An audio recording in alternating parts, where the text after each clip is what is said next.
How's it hanging, legends and specimens? Welcome back to the Curious Hippo channel. Today we're going to be reading the Season 6 patch notes. There's a lot of new stuff to unravel for Season 6. Obviously, like in Season 5, there's a lot of meta changes, some character changes, buffs and nerfs, and also some gun swaps as well. Starting off strong with Rampart, the new legend actually comes with an ultimate, which is a Gatling gun which you can use to place down and destroy your enemies. She also has some deployable cover and a passive ability that allows her to reload LMGs a lot faster and have a higher ammo capacity. It's been a long time coming, but we finally got the Vault, the energy-based SMG.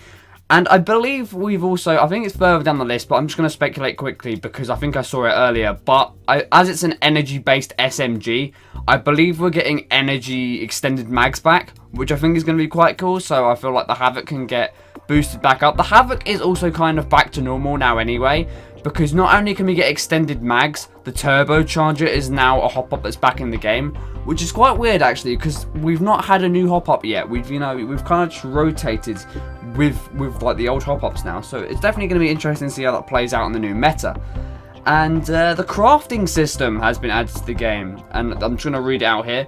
We all know the RNG gods are not always in your favour. With Season 6, we are introducing a crafting system. Find materials throughout the map via loot bins or material stations, then take these to the replicator. It's like a massive, like, orange silo type thing. Looks very Hammond's Robotic-y. In the replicator, you'll find 8 different pieces of loot that you can craft. If you have enough materials, and they said mats then, Jesus Christ, Fortnite in Apex Legends, some of this loot rotates on a weekly basis or daily basis, but you'll always be able to see what's currently craftable in the game mode selector or in the map screen. Read more on the crafting materials and systems owner, and then it has like some links as well. So it's kind of like the item shop in a way, but obviously like an in-game craftable version. So if there's like an item in the shop that you like in the week, there's technically going to be a gun that does the same type of thing. So if you're playing throughout the week and you always just like you just look for crafting materials in the game, you can always get, let's say, a Devo. So damn, that's kind of mad. Oh, this one really surprised me as well. The armor meta. As we all know, when you spawn into Apex Legends, you have no armor. You are a naked baby boy. You know, you go in there and you can't protect yourself unless you find yourself an armor shield. Well, that has changed. With Season 6, we're introducing some big changes to the way armor works. First of all, the armor in-game is Evo armor. Basically, everyone in the game will spawn with Evo armor, like in some of the events that we got. The LTMs back in the day is now a reality. When you spawn into the game, you will automatically have grey Evo armor, so everyone will have 1 bar of shield. I am kind of interested in this because being a Revenant main, I like to have fist fights at the start of a game, so like, you know, using the silences and stuff. This will definitely even it out for people, so I'm going to take this as a nerf for Revenant, so I'm a little bit upset. When you find a white, blue or purple armor on the ground, it's a pre-leveled Evo shield. So like shields in general don't exist unless it's a gold shield. You can only get Evo shields now. So you spawn with a white one, but you can only find blue and purple ones and other grey ones that are already Evo shield. They're not normal shields anymore. They don't exist apart from the gold Evo shield. So yeah, gold armor is not part of the Evo armor track. It is only found in rare locations as usual, so no change to that as well. Another interesting change is that players spawn with 0 Evo armor if you get in gunfights right away. So basically, what I said before was invalid. I was wrong. You don't spawn in with 1 bar, you spawn in with 1 empty bar. So I'm assuming if you land and you find a shield cell, you could easily just, you know, put that in and boom, you've got your shield cell. But I feel like this is kind of a pointless change, but it is kind of cool that you can fight off the bat and level up your Evo shield without having to go find one. I do enjoy that. So, yeah. With all the changes in Season 6, players now have the opportunity to level up their shields through damage, luck in ground loot, or through crafting. So there's just more ways of, you know, fortifying yourself a little bit. The new damage requirements, so the damage to white is 50 damage, to blue 125, damage to purple 250, and damage to red 500. So, you know, that's alright. Holo sprays were added to the game, which is like a deployable hologram that has a little taunt on it to, like, you know, assert your dominance in the Apex games. So that's kind of cool, like a new cosmetic type of thing. Not a massive fan, but it's there, so I think it's pretty cool. The Battle Pass is coming out. I feel like you've seen everyone look at the Battle Pass now. There's some cool skins. The ending skin, spoilers by the way, is a G7. It is quite slick. Probably not the best one so far, but I do enjoy it.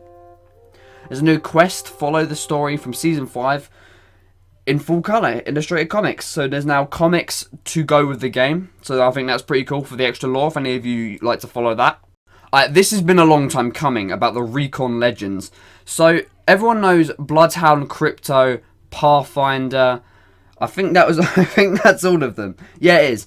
Okay, so those 3 legends are all trackers. So that, you know, they want to find out where people are. So maybe, you know, when Pathfinder came out, he could always use the pylons around the map to scan where, like, the next circle is. Now those 3 characters can do it. So Bloodhound and Crypto can now scan pylons. So that's really cool. It gives them a nice little buff. I definitely think Crypto needed the love. I think Bloodhound's a bit overpowered at the moment, and we'll get onto that soon. So in this patch, we're mostly buffing Bloodhound as they needed the help the most. I disagree. I heavily disagree. I think Bloodhound's perfectly balanced, but nonetheless they've done so. All Recon Legends, Bloodhound, Crypto, and Pathfinder can now use survey beacons. Pathfinder, giving all Recon Legends access to survey beacons make Pathfinder feel less unique. And obviously we don't love that. For now we're giving our friendly robot a small buff to his ultimate cooldown and he uses a survey beacon. But in the future, we will take another look at Pathfinder to see what else we could do to make him feel more unique. So for the start of there, I was just really confused on why they're so upset with Pathfinder's existence. I don't play Pathfinder, but they really don't seem to like him that much. So yeah, the passive for Pathfinder, when he scans a survey beacon, the total cooldown of the zipline gun is reduced. That's pretty cool. It kind of gives you like a incentive to actually use the survey beacons. The numbers of it: zipline gun cooldown reduced by 10 seconds each time Pathfinder scans a beacon, up to 6 rings per game. Means the total cooldown of the zipline gun can go from 120 seconds to 60, so halved. Bloodhound, obviously, I don't think he needs a fucking buff, but nonetheless, they've given him a fucking buff. So Bloodhound fulfills a very clear role in the Apex Legends. They're the information gatherer and the tracker, but currently their performance levels are a lot to be desired. I disagree. I think Bloodhound is heavily balanced, but apparently he already gives enough information on enemy teams, but they decided to buff him because, you know, why not? Beast of the Hunt now gains even more duration when Bloodhound scores a knockdown or a kill. This is kind of cool. I feel like it was kind of okay where it was. I think when they buffed it before, that was kind of perfect, but they've done it again for some reason.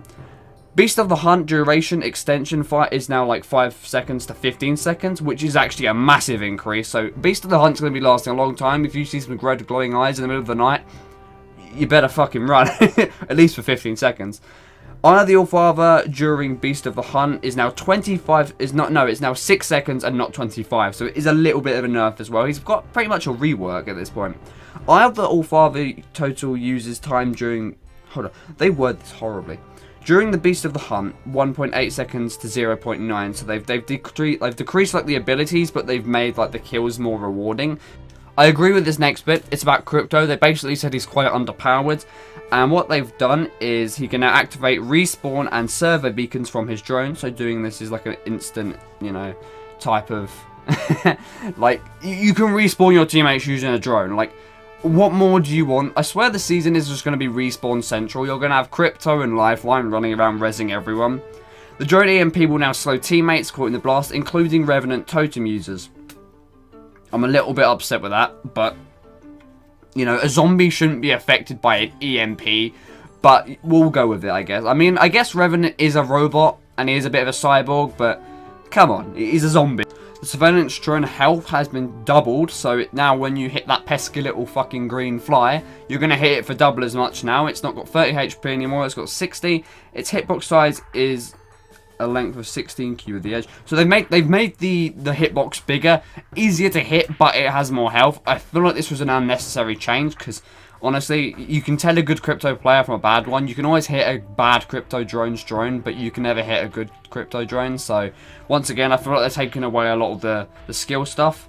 Revenant has had some, popularity changes recently. Everyone started to play him a little bit, so that's been awesome. I've loved that, but what the fuck have they done? Okay, so for 2 seconds after being recalled, so this is after you've been killed as a zombie, as a totem, you can't actually use Wraith's Dimensional Rift for 2 seconds after. I think this is stupid. I think this is really stupid, and they did this because of competitive play. So like in the higher ranks, they basically were abusing this, so like if they lost the fight with the totem, they would wraith away. I don't think this is a great change, because I feel like it kind of neglects how the game works. Because what you're technically saying is, we don't want you to be able to escape, even though you've placed this thing here to escape. I just think it's rather stupid.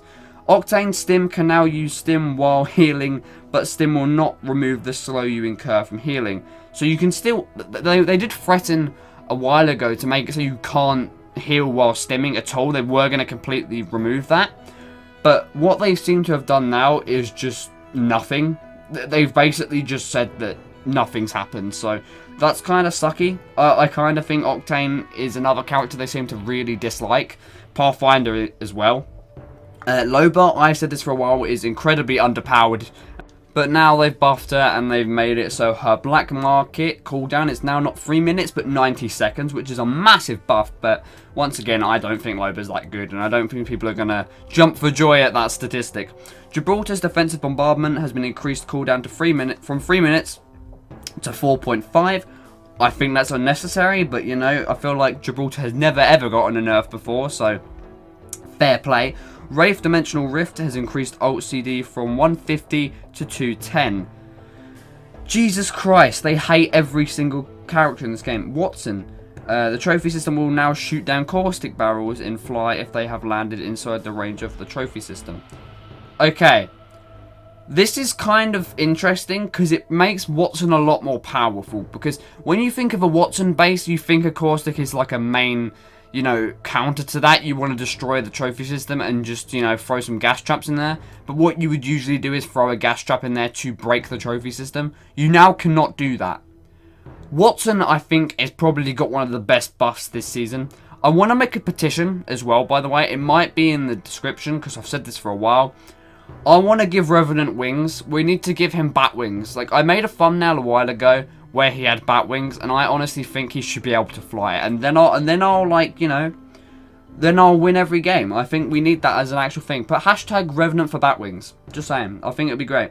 So this is one of the main changes that I think a lot of people are a bit psyched about. The R99 and the Devotion has swapped around in the care package. So basically, the R99 is only a care package weapon now. It actually does 12 damage every bullet instead of 11 now, and the mag size is 32. The ammo reserve is only 160, so you will burn through the ammo quite quickly, but lord, that's going to be a pain to fight against. But the Devotion is back to its original, and it is a common drop again. Fully kitted weapon swaps have been removed, so the DMR, the Hemlock, the Spitfire, the Eve Ray, and the RE45 are now not gold weapons that you can find on the floor, but you can find a gold Devotion, Mastiff, Triple Take, Flatline, and a Volt. I think the Golden Volt is going to be very cool to play around with. Sniper ammo has been increased from 8 to 12, which I think was very well needed because you could never find sniper ammo anyway. And the amount picked up from 30 to 20. So, yeah, you know, statistics are fantastic. The Hemlock has had a rework in the fire rate pattern. The PK choke is now built in. Same with the Triple Take. Spitfire, the recoil is now, you know, not as bad. The Havoc is the Havoc. The Mozambique has been increased, the clip size from 3 to 4. That's kind of weird. The P2020 damage has been increased from 13 to 15 per bullet. The Sentinel only requires 1 shield cell, and the Prowler is slightly better.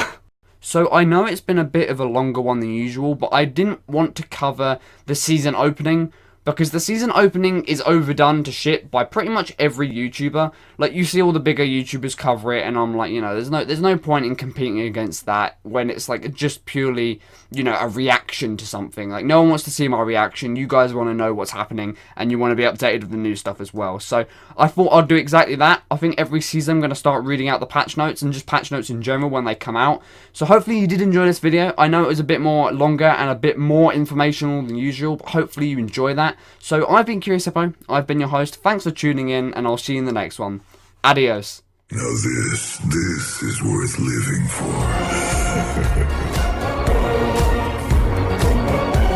There's still time to